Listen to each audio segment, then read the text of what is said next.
Melahirkan gitu aja. Sendirian juga nggak apa-apa lah. Nggak usah ditemenin. Dan ayah gue nurut dong. Ngapain setiap hari ke rumah orang lain? Orang lain katanya. Padahal mah itu kan masih keluarga bunda. Terus ada lagi nih. Waktu gue masih umur beberapa bulan, nenek maksa bunda buat ngasih gue nasi halus. Padahal umur gue belum cukup buat empati. Gue punya cerita.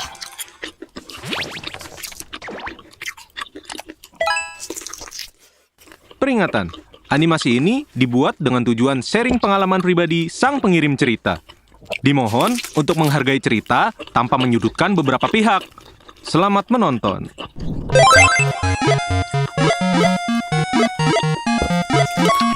Hai, kenalin, nama gue Mira.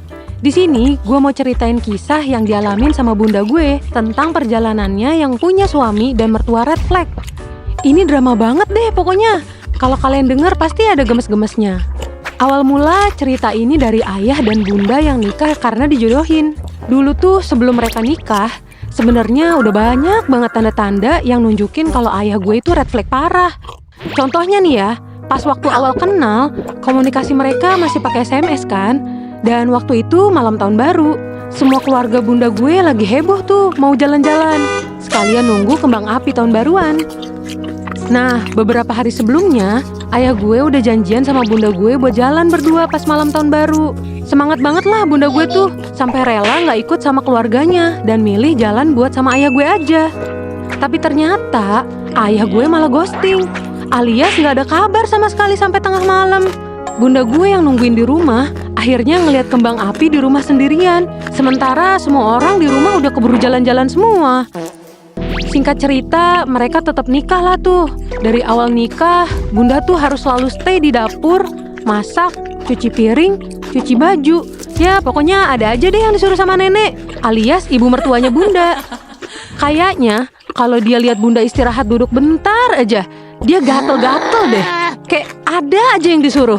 Parahnya lagi, ada iparnya bunda yang perempuan, kalau lihat bunda ke kamar bentar, pasti langsung teriak, nyindir. Ngapain nyonya di kamar aja? Santai-santai ya. Padahal itu posisinya bunda baru banget beres dari dapur dan ngerjain semuanya sendirian. Terus pas bunda ngandung gue juga nggak ada bedanya. Bahkan pas bunda hamil besar, bunda masih harus ngerjain semua pekerjaan rumah sendirian. Udah gitu sambil jagain adik sepupu gue lagi yang masih kecil itu. Mana dia anak nakal banget lagi, gerasak-gerusuk sana sini. Bahkan, kadang beberapa kali perut bunda yang lagi ngandung gue bisa dipukul sama dia. Tangan anak kecil itu kan cepet banget ya refleksnya. Jadi kadang bunda tuh gak sempet buat nahan tangan bocil itu.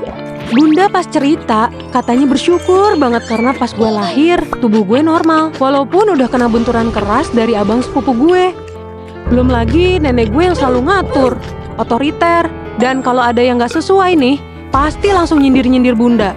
Entah itu soal makanan yang keasinan lah, kelembekan, atau yang lainnya. Padahal juga nanti ujung-ujungnya masakan bunda dihabisin gak bersisa. Di saat bunda hamil, yang harusnya dimanjain dan ngidamnya diturutin. Tapi ayah gak gitu. Pas bunda mau nitip ke tetangga, ayah langsung marah dan bilang kalau itu malu-maluin. Padahal dia sendiri yang gak mau beliin juga bejir. Akhirnya bunda selalu minta apa yang diidamkan ke abangnya, alias om gue. Atau ke ayahnya bunda. Walaupun abangnya bunda lagi nongkrong di luar atau ada kegiatan, tapi pas bunda gue telepon minta beliin sesuatu, entah abangnya atau ayahnya langsung gerak tuh buat beliin dan nganter ke rumah nenek gue. Gue terharu sih, untung keluarga bunda pengertian banget. Pada saat itu, bunda sempat ngerasa sendirian dan pengen ada yang selalu nemenin. Apalagi masa-masa kehamilan itu kan gak mudah ya. Jadi bunda sering minta izin buat pulang, main ke rumah orang tuanya biar ada yang bantuin juga. Tapi ibu mertua alias nenek gue langsung ngomel-ngomel. Ngapain setiap hari ke rumah orang lain? Orang lain katanya. Padahal mah itu kan masih keluarga bunda. Itu bikin bunda kaget sampai sedih dan kecewa banget ngedengernya. Karena itu opung alias orang tua bunda gue langsung ngamuk. Sampai ngelabrak rumah nenek gue sama abangnya bunda. Mereka nabrak pagar rumah nenek gue pakai motor sampai tetangga sekitar tuh pada heboh. Di situ opung gue ngamuk-ngamuk lah. Diabsenin dah tuh semua yang ada di kebun binatang. Abang bunda juga sampai teriak-teriak manggilin nama ayah buat ngajak baku hantam. Tapi waktu itu ayah lagi nggak di TKP karena masih kerja. Terus tahu nggak nenek gue ngapain? Dia pura-pura lemes dan jatuh kayak mau pingsan sambil sesak nafas gitu anjir. Terus dia bilang nggak tahu apa-apa dan bilang kalau lagi sakit juga. Tetangga pada heboh nenangin opung gue yang ngamuknya kayak orang kesurupan dong. Tapi ya udahlah, besok mah nenek balik lagi kayak biasanya. Jadi orang yang suka ngatur dan nyuruh-nyuruh. Selama hamil besar juga, bunda tetap dengan jadwalnya yang ngalahin sibuknya pekerja dengan gaji 3 juta per hari. Sampai bunda stres dan bikin tekanan darahnya tuh naik. Itu ngaruh banget ke saat-saat bunda ngelahirin gue. Sampai-sampai beliau bikin surat wasiat yang ditaruh di jaket ayah. Isi surat wasiatnya, kalau bunda nggak selamat pas ngelahirin gue harus dititip ke rumah opung, alias orang tua bunda gue. Yang paling gongnya adalah, waktu bunda melahirkan gue, nenek nggak ngasih izin ayah buat nemenin bunda ngelahirin. Katanya, melahirkan gitu aja, sendirian juga nggak apa-apa lah, nggak usah ditemenin. Dan ayah gue nurut dong. Si Oncom emang nggak habis pikir banget dah gue. Itu yang bikin ayah red flag. Selalu nurut sama nenek yang kelakuannya nggak beres, nggak perhatian sama bunda, dan nggak bisa ngebela istri di depan ibunya.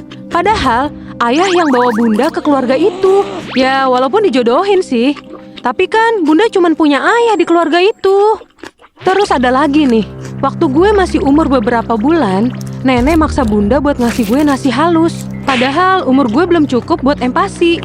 Untungnya waktu itu bunda nolak, walaupun sampai harus drama berantem-berantem segala. Katanya bunda susah dikasih tahu, sampai disindir-sindir juga lagi. Tapi kalau untuk urusan anak, bunda nggak bakal asal-asalan. Bunda belajar banyak dari buku, biar nggak salah dalam ngurus anak, apalagi soal makanan. Nah, hal itu semualah yang bikin nenek jadi lebih nggak suka sama bunda. Tekanan yang bunda rasain pas lagi hamil, anehnya berpengaruh sama gue yang udah lahir. Bikin gue kalau digendong ayah sama nenek, jadi nangis terus. Sampai suatu hari nih, mereka diem-diem bawa gue ke dukun. Katanya mau coba bikin gue gak nangis lagi, dan bikin gue jadi lebih suka sama mereka dengan cara berdukun. Tapi untungnya, ketahuan sama bunda, dan bunda langsung marah lah karena hal itu. Dulu, pas gue baru bisa jalan dan lagi ceriwis ngomong walau pelafalannya belum jelas, setiap bunda pulang kerja, gue pasti langsung lari ke depan buat nyambut bunda. Tapi suatu hari, nenek marah dan bilang ke gue, katanya nggak usah nyambut bunda lagi setiap bunda pulang. Karena waktu itu gue masih kecil, jadinya belum begitu ngerti. Pas besokannya bunda pulang, gue nggak nyambut bunda. Bunda langsung sedih dan nyari gue. Dengan semua hal yang bikin makan hati itu, bunda tetap bertahan dengan segala drama sampai gue punya adik perempuan. Gue tumbuh dibedain perlakuannya sama adik perempuan ini dan sepupu lainnya oleh nenek. Alasannya simpel, cuman karena gue mirip sama bunda. Sekarang ayah sama bunda udah cerai karena drama dan permasalahan di luar yang udah gue ceritain tuh jauh lebih rumit dari ini. Buat gue, bunda adalah perempuan yang kuat. Tapi mutusin buat pisah sama orang-orang toksik kayak mereka bukan berarti bunda kalah dan lemah. Tapi itu wujud bunda dalam menyayangi dirinya sendiri. Dan itu terbukti dari bunda yang semakin bersinar setelah jauh dari mereka. Tolong kasih gue salam hangat buat bunda gue ya guys. Bilang kalau beliau udah jadi bunda paling keren sedunia. Weh. Buat teman-teman di luar sana, jangan lupa tunjukin kasih sayang kalian ke ibu kalian ya guys. Karena kita nggak pernah tahu apa aja yang udah beliau lalui untuk bisa terus menjamin kehidupan kita. Sampai di sini cerita gue, sampai ketemu di cerita GPC lainnya ya. Bye.